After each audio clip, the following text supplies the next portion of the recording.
ECSI fans, you want to revolutionize your sports investing habits? Allow me to tell you about WagerWire. WagerWire is an app that helps you become a superior bettor by allowing you to sync all your sports books and track all your bets in one place. See your current action, your betting history, and stats. You could also sign up for sports books and collect bonus offers. Follow them at WagerWire on X, as it's the best account on the platform. Head to App Store or Play Store now and search WagerWire and download the app. Excuse me, Mr. DJ. Hey, check this out. We got a great show coming your way.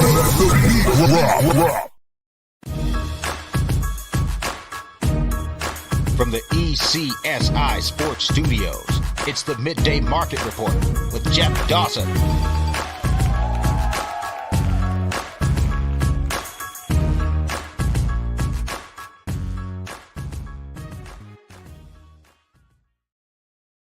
Good morning, sports fans from all around the globe. Yes, we're back. A little 4-minute change, quick backdrop, yada, yada, yada. Midday Market Report with good friends and colleague, Mr. Andrew McInnis, live from Cape Cod. We're up to 32 degrees, guys. Maybe, just maybe, might hit 40 today. Good news, good news. Big hockey slate. It's Tuesday. That means one thing and one thing only. Mr. Andrew McInnis talking some pucks, props, and dots. Let's bring him in. What's up, Andrew? Good morning. How are you, Jeff? I'm doing well. How about you? Looking forward to a good slate today. Like the card a little bit. I'm actually trying to get the spaghetti strainer going. It's a little early in the day for spaghetti, but trying not to fire off too many selections here today. But it's one of those days you look at the card the night before, you wake up that morning, and you're like, yeah, you know what? I like today's board, so we'll hope it's a good one with the optimism I'm having. But still trying to have that mindset of, if you love the board, still trying to find a couple. Because, there's been days where I've loved the board and you release a bunch and it goes great, but it could also go the other way as well. So now it's the spaghetti strainer that's out, trying to figure out which ones I like the best. Last night for the ECSI VIPs, we've had back-to-back envelope Mondays, had a great weekend, 7-2 on the weekend. And the banana and the tailpipe for me, as everyone knows, of ECSI wise, the Ducks have been very, very good to us, whether it's their team total, whether it's a first period over, whether it's an over full game, or actually have had some good spots going against them with other teams' team totals. The opening number with the Rangers last night, another kryptonite. Which Ranger team's going to show up? They were minus 133. The Ducks got bet down. The true under-over opened at 6.5. Got bet down to 6 and some shots, 6.5. I wasn't allowed to bet the Ducks team total over because they gave you the over 2.5 at minus 165, 170. So, two ways you could have played that game. You really could have taken the Ducks on the plus money, or you could have done what you thought was the right side. First period over, 1-0. Thanks for playing. Rangers team total over 3.5 at plus money. Big plus money, plus 135. Thanks for playing. But the comedy of all comedy is the Ducks scored 2 goals in the last minute, one with 3 seconds left, and they got to 4. But Vegas said to Mr. Dawson and ECSI, not so fast, Sonny, because I ain't giving you the 3.5 last night. I know. It's so weird. And it's so hard to understand those road home and splits with this Rangers team. It really is. Like, this team, I'm starting to think, Jeff, that game against the Habs last Saturday at MSG, I believe that one went over the total. But for the most part, the unders, it's like, whether it's them doing the scoring and their opponent not, because even any of the victories I believe they've had at home have still remained under the total. So it's just weird. At this point, you got to think it's in their head. You have to think. There's certain teams that perform better at home or on the road or in certain, I miss it when certain websites used to show you, like, this team is, 16-4 the last 20 against the Central Division or things like, because it might sound funny, but sometimes that stuff, it just happens. And right now with this Rangers team, their offensive productivity is just not there. But I might like them today. Yeah, and a big slate. My headline for you, I was thinking of you. Can the Habs fly tonight versus Philly? Hosting the Philadelphia Flyers. Team total, if you like them to get to 4 today, God, they're giving you plus 144 there. Flyers team total over 2.5 is at a over minus 130. For the money line tonight, Andrew, on your Philadelphia, on your Montreal team, open minus 143. Circa, good morning, Mr. Benson and Mr. Stevens. Now down to 133 with a 5.5 over. Initial thoughts on your I was going to say Toronto. I think of you. I think of Maple Leafs. Oh my God! That's all right. I'm talking about them enough these days with my smack talk, so I don't blame you. Initial thoughts on Montreal tonight? Well, Jeff, I think from just a hockey perspective, without the betting talk, it's one of those spots here. Your coach said it was one of the best games you've played of the whole season on Sunday.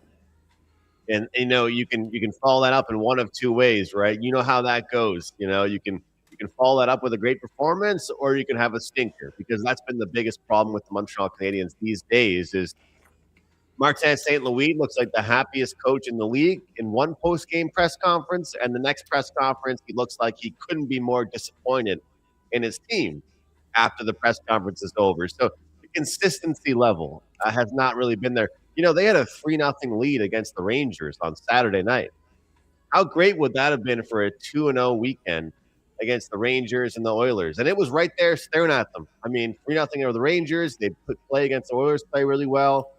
It was right there for you. But I have got an unpopular opinion that as long as it doesn't interfere with the locker room, and it doesn't look like it is so far, this current goaltender situation for Montreal, as obviously it's not a good long-term plan, but as of right now, they have not made any signs that they're sending Fowler down. This has everybody on their toes, and it's also awakened the team a little bit defensively. They played back-to-back good defensive games, even though the Rangers did come back on them. They still looked a little bit better. This Philadelphia team, they don't really produce very much offense, Jeff. I kind of lean towards the under here. But if I was to play anything to do with the Montreal Canadiens in this one, it would actually be the first period money line. And I'll tell you, this is one of the worst second period teams in the whole entire league. And I think a lot of that has to do with their youth, right? Like, you get a lead and you come off to a good start and you can't focus for that full 60 minutes for whatever reason. Like 5-on-5, goals for, and goals against, the Montreal Canadiens are one of literally the worst 3 teams in the second period in the whole league. So they're playing a lesser opponent.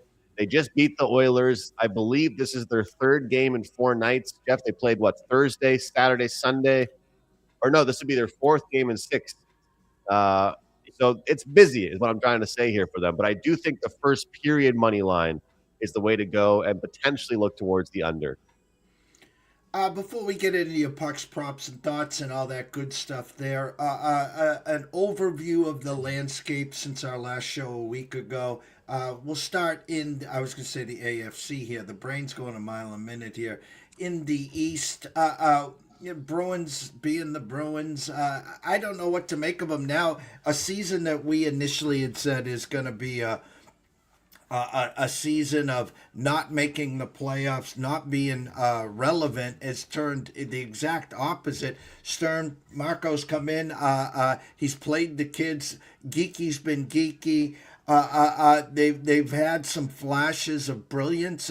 This team that we didn't expect to score preseason said almost the New Jersey trap style. Hey, we'll beat you 3-2. We don't have the guns to beat you 6-5. Well, that hasn't even been the same. I mean, this team goes on 3-4 game road trips, putting up 4, 5s, and 6. I can't get a beat on them. It's just so hard to understand where this offense is coming from. It really is. And I talk about this whenever we do our show together. But, Jeff, it's unbelievable to look at right now. You've got the Tampa Bay Lightning have 39 points. Where are they here? The Ottawa Senators have 34 points, and the Buffalo Sabres, well, that's the Buffalo Sabres. They've got 32 points. But look at the Atlantic Division right now. everybody's saying the sky is falling for the Maple Leafs, which as well as anybody, I'm loving everything going on with this Maple Leafs team, but they've got 33 points, right? So 33 points for them. Tampa Bay has 39. You got a Boston Bruins team with 38. Like, they only have 5 more points than the Maple Leafs, and Maple Leaf fans are acting like this is the worst year of their lives, right? There's only a handful of teams in the whole entire league with a record below 500. This is awesome. Like, I knew the league was going to be more competitive this year, but this is really enjoyable to see, and it's been really, really tight. When it comes to the Boston Bruins, I have to say they've been getting more production from other people that I didn't think were going to step up. That's the biggest story with them. Like Fraser Minton, Steves, some of these guys on the bottom 6. It's not just the pasta. It's not just Geeky anymore. It's not just the main guys. It's other guys stepping up, which has been really interesting. But I'm curious, Jeff. Like, do you think after game 82 is all said and done, we're going to be saying this team was an over team or an under team? Maybe things change 2026. Maybe things will maybe the landscape of the NHL, and this would be a good topic as it progresses. Maybe there's always 2 seasons, but my point is maybe the initial part of the first half of the season was get to the Olympics. And then It's going to be real interesting to see how the teams perform. There's almost like a first half and a second half, how these teams perform after the Olympics. So maybe they're overachievers in the first half, Olympics, and then they don't start cooking with Crisco, as we like to say back here. But I think there'll be a lot of teams that you're going to put under that microscope and see this. And how about Detroit? We got to give credit to Detroit because they've, the Stevie Weiser plan has been in effect for about 6-7 years, and we've been waiting to see them do something. This was a big year for them to get it together. And one big difference maker, of course, this year is their goaltending. But one thing kind of funny is that right now Montreal sits in the 3rd spot, Detroit in the 2nd spot, Tampa Bay in the 1st spot, and Tampa Bay has a plus 18 goal differential. Detroit -5, Montreal -8. So, I mean, you look at these playoff positions, Detroit and Montreal are the only teams currently in a playoff spot in the East that have a negative goal differential. But if we scroll down and take a look at this Boston Bruins team, they have a +4 goal differential. So I've been really impressed with their goal scoring and their home ice play. Here's one for you, Jeff. 11-5 at home, 8-9 on the road. 2-0 in the shootouts as well. But it's a tough place to play in TD Garden, and these guys are playing very, very well there. And I don't think Morgan Geekie is making Team Canada. I think I watched an interview with him on Spit and Chicklets, and I think it was just pretty cool for him to even be in the conversation, right? I mean, imagine someone told him that at the start of the season, what he'd be saying to them. But I remember last year, Caulfield didn't make Team USA. Suzuki didn't make Team Canada for the Four Nations. Those 2 guys had 2 of the best forward runs in the whole entire league until the playoffs started. Is it going to benefit guys like Geeky and some of these bottom 6 guys because they're not going to be on the Olympic team? I'm very curious, some of these teams that are good teams that aren't going to have a million, or even look at the Russian players on some teams. Like, I feel like that's something to think about. The Russian superstars that aren't going to the Olympics, politics aside, it's going to be a factor. They're going to be rested. I think that, I would love to see how they would stack up because they're a great team. It's been a while since we've seen them play in the best on best, but be very interested to see, Jeff, what happens here with some of these teams that maybe don't have as many Olympians on their roster. Of course, we had the power surge here, so you can hear me and you can't see me. I can't see myself. So if I hit reset, we're going to lose the whole show here. So maybe that's a sign from above, Andrew, that we begin our spot with you for your today's pucks, props, and thoughts. Let's do it, Jeff. Well, you know what? As much as I talk smack about the Maple Leafs here, you got to think we're going to get a good effort out of them. You just have to think we're going to see something out of them. But this number opened up 6 minus 240 on the Maple Leafs. Money's come down, obviously, on that number. That wasn't going to stick, but we have seen a 5.5 at a lot of books. And I know you as well as I do, Jeff. We trust some books more than others. And we've got a handful of off-screen books that have a 6. A couple of them. Most books showing a 5.5. Chicago, Toronto, I like the over 5.5 here. Desperation for this Toronto team, I think, is going to mean goal scoring. They've been relying on their defense and their goaltending too much. Matthews is getting called out by every media member. Nylander has not played very well. I think Matthew Nyes has 3 goals in his last 10 games or 12 games. Not good enough. And here's an angle we all are very aware of. The first game after a key player gets injured. How does that team show up? Well, Chicago is without Connor Bedard tonight. We all know how that goes. I believe they will step up in his absence. He has not missed many games in his young career. I think over 5.5 is the play in that one.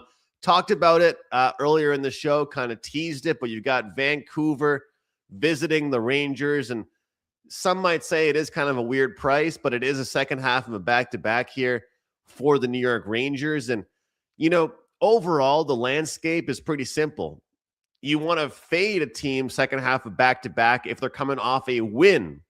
But I'm actually more interested in betting on that team if they're coming off a loss, especially sort of an embarrassing loss.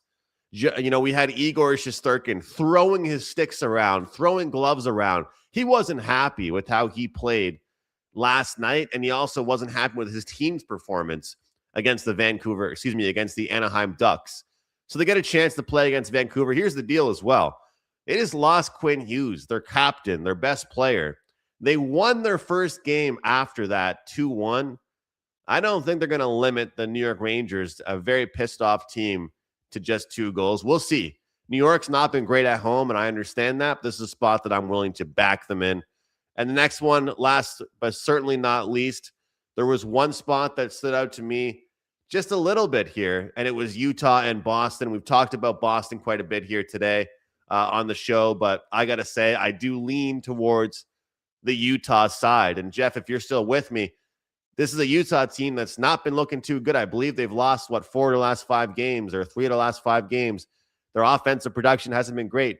Isn't that kind of a fishy number here? Why are they minus 115 on the road? Based on what I've seen recently, are the Bruins not the better team?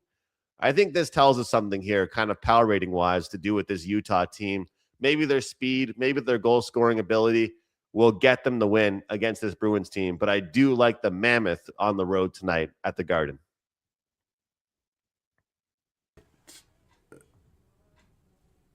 Am I still here? I got you.